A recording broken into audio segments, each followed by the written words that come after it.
I am back from UK to Uganda, from Uganda to Kenya, to a smaller town in Kenya, Mombasa, but very popular destination. If you've not checked out my videos for when I went to Uganda and Kenya, and I show you some of my little things that I'm doing there in my land, please do well to check out the videos, subscribe, like, comment, and share. But today I have something to show you, the foods that I brought from my home country, Uganda. Typically speaking, these are just a few things that I brought that I always look to bring. I now wish I bought more, because when I got to the airport, my kilos were still a lot, and I had kilos under what I had. I had 23 kilos, 2 suitcases, and then another pull along. That's my handbag, which the other one was about, cabin was about 6 kilos, I think. I was underneath. But I'm still grateful, and I want to show you what I have. They're here. I've got dried fish, which I brought 5 pieces of. Now this is tilapia, and it's dried fish. Buy it from the market, readily dried. And there's going to be a video of when I went to the market in the local town where my brother stays. Now I've got 5 of these, and they can be bought for different prices depending on the size. We use dried fish where I come from in a lot of dishes, and hopefully I'll get to cook some of this as well in the maybe 2 or 3 different ways, and show you the different ways that we actually cook dried fish. I also have we call it mukene, which is silverfish. So silverfish, let's have a look there. Looks like that, and that is also cooked and can be eaten with different foods, accompanied such as ugali, rice, matoke, which is green bananas,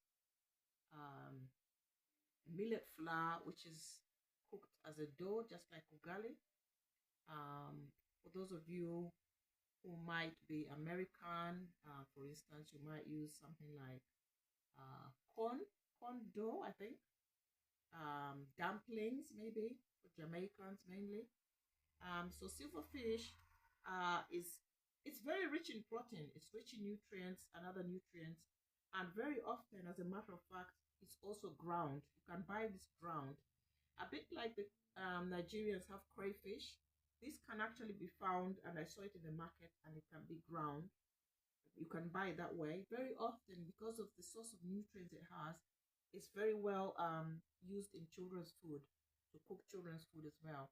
So this is a very rich source of protein and other nutrients as well, that is widely used in Uganda.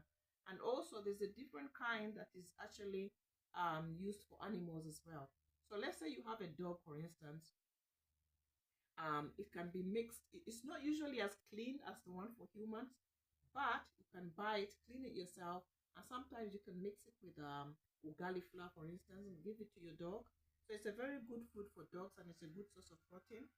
I bought some beans as well. This time I brought 5 kilos of beans.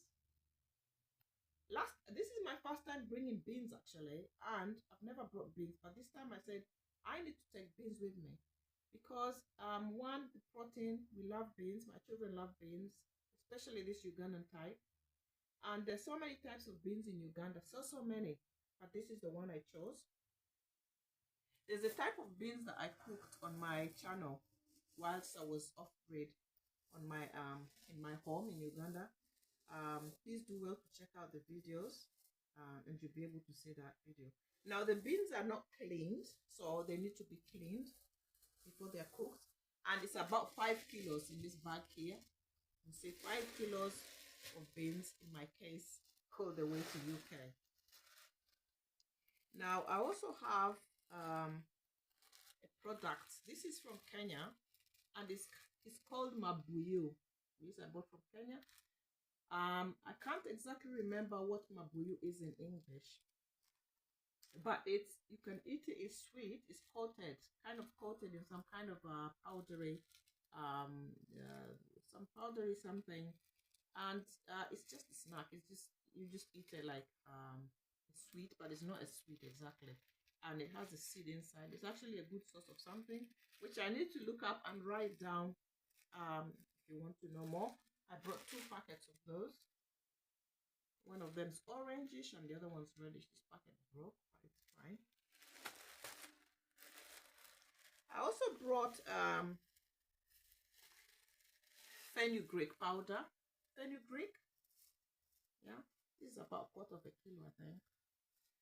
And the reason I brought fenugreek powder is because I know it's also it's a source of a very good nutrient, and it's good for women, especially lactating women, I believe, and also I believe for menopausal women.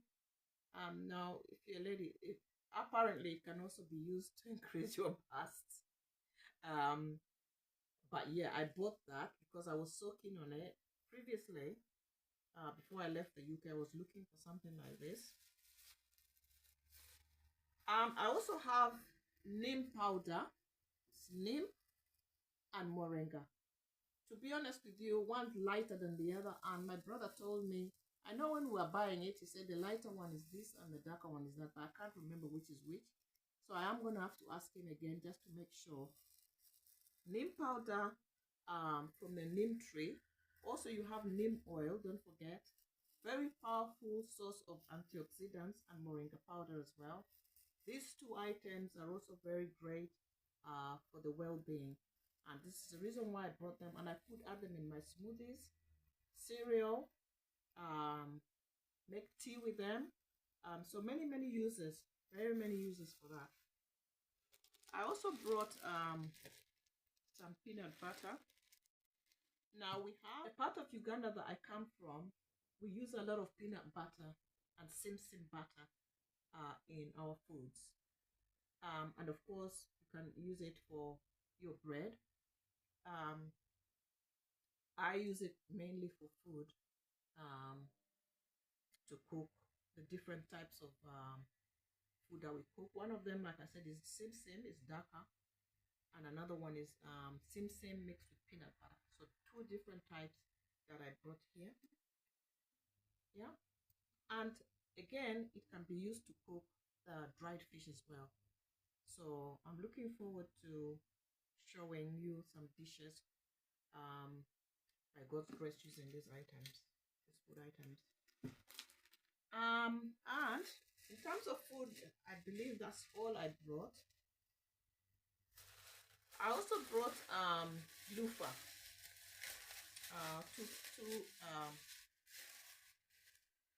two loofahs. This is for washing the body.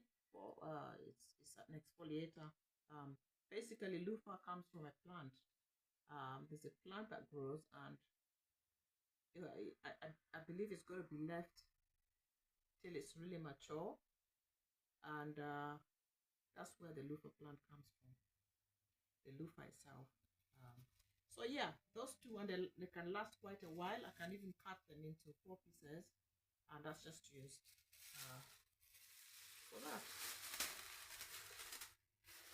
I believe that is it. How is everybody? I just trying to adjust to the really cold weather. As you can see, I'm all wrapped up. I got the shock of my life when I landed in UK. A real shock. It was announced to be 1 degrees, and it really felt like that. By the time I came out of immigration, picked up my cases and waited, I literally was chilled, because I didn't take my heavy coat. I only took some other lighter jackets with me. But yes, I am back and I'm ready to go. I'm energized. Thank you all so much for keeping up with me, for watching the videos. If you are new here, I'm Jacqueline, and this is Journey with Jacqueline channel, where we talk about different topics, mainly vlogs, lifestyle vlogs, food, cooking, travel, The channel has actually evolved, which initially started with the topic of um, immigration as well, and parenting as well. We do from time to time, and we'll talk about parenting matters, especially special needs parenting. So thank you so much. Until next time, God bless you.